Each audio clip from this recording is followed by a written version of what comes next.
The cabin lights glowed softly as passengers settled into their seats. Conversations hummed, laptops clicked open, champagne glasses clinked. It was a routine business-class flight, full of executives and professionals headed to the same destination. Then, the mood shifted. A flight attendant leaned down toward a sharply dressed black woman seated comfortably in the VIP section. Her voice was polite, but her tone carried an edge of finality. "Ma'am, you'll need to move. This seat has been reassigned." The woman frowned, confused. "There must be a mistake. This is my ticket. I checked in hours ago." But before she could finish, a white male passenger appeared, towering over her. With a smirk, he waved his boarding pass. "That's my seat. You'll have to step aside." Gasps rippled through nearby rows. Some passengers looked away, embarrassed. Others whispered. The black woman, a CEO known only to a select few on board, remained still, her calm face masking the storm brewing inside. Humiliation had landed before the plane even left the ground. What no one realized was that this woman wasn't just any passenger, and one phone call would flip the entire flight upside down. This was no ordinary flight. It connected two of the world's financial capitals. The VIP section wasn't just about luxury, it was about image, power, and status. Every seat symbolized hierarchy. The woman had booked hers weeks in advance. She had worked late nights, crossed time zones, and fought through endless boardroom battles. To her, this wasn't just a cushioned chair. It was recognition of her place in the world she had fought to enter. Yet here she was, being told, in front of dozens of watchful eyes, that her place was disposable. The white passenger sat smugly nearby, as if the matter was already settled. The attendant stood firm, repeating the same line. "Ma'am, we'll need your cooperation." Passengers whispered louder now. Some muttered that it wasn't right. Others shrugged, unwilling to get involved.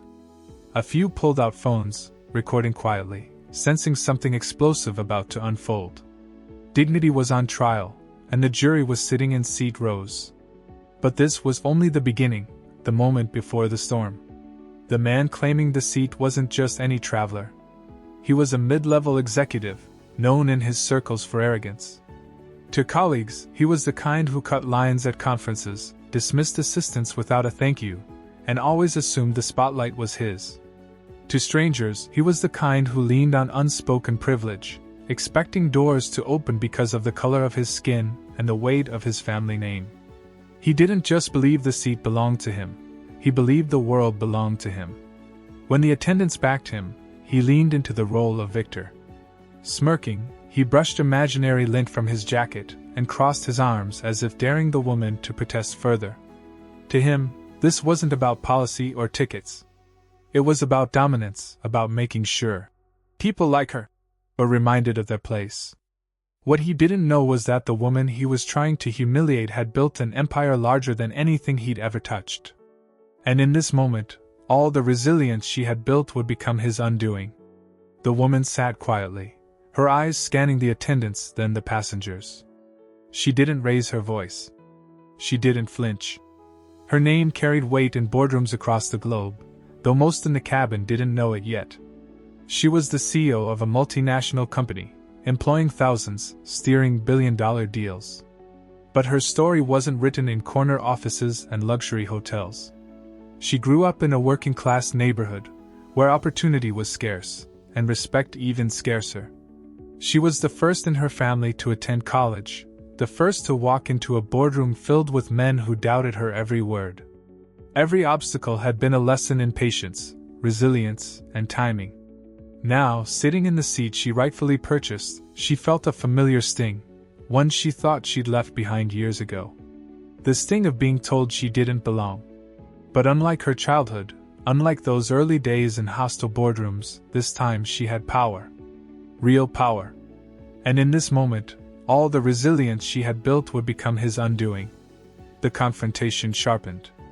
"Ma'am," the lead attendant repeated firmly. "If you don't move, we'll have to involve security." The CEO's eyes narrowed.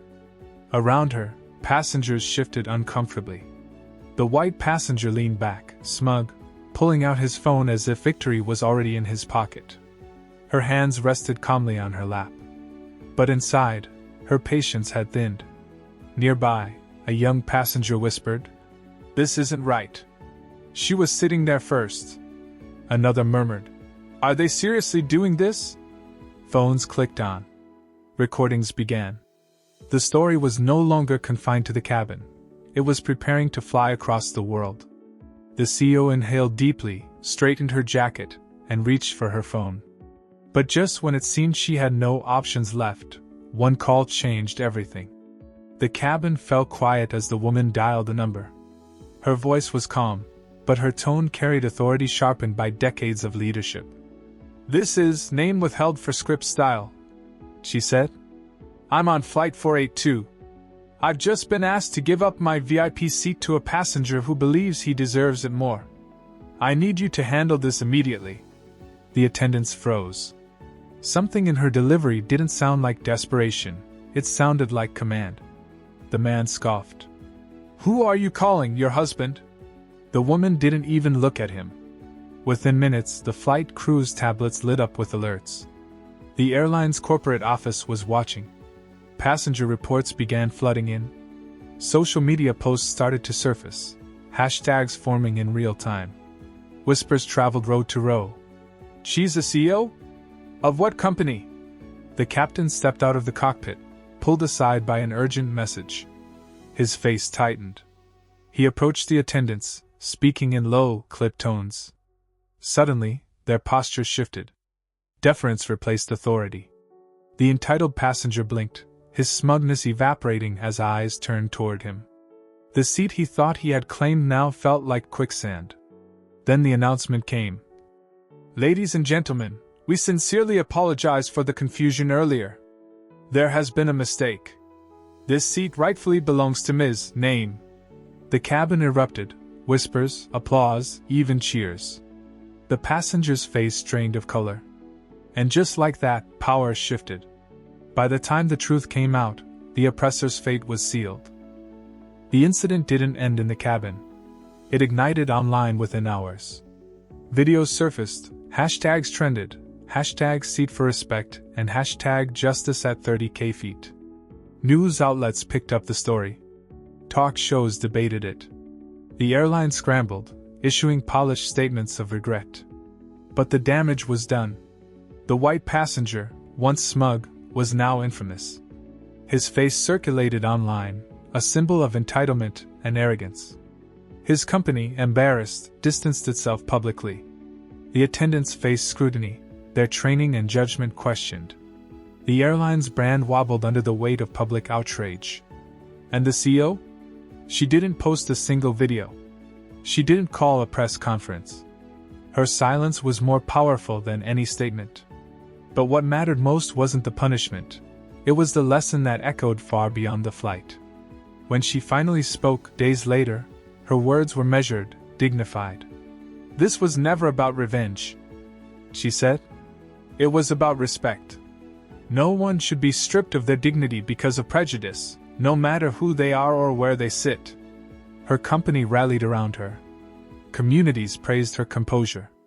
She became a symbol not just of leadership but of resilience in the face of injustice. She reminded the world that true power isn't loud or boastful. It is calm, steady, and undeniable. Her story was no longer about a stolen seat. It was about the universal fight for equality, fought one moment of courage at a time. Because this wasn't just one woman's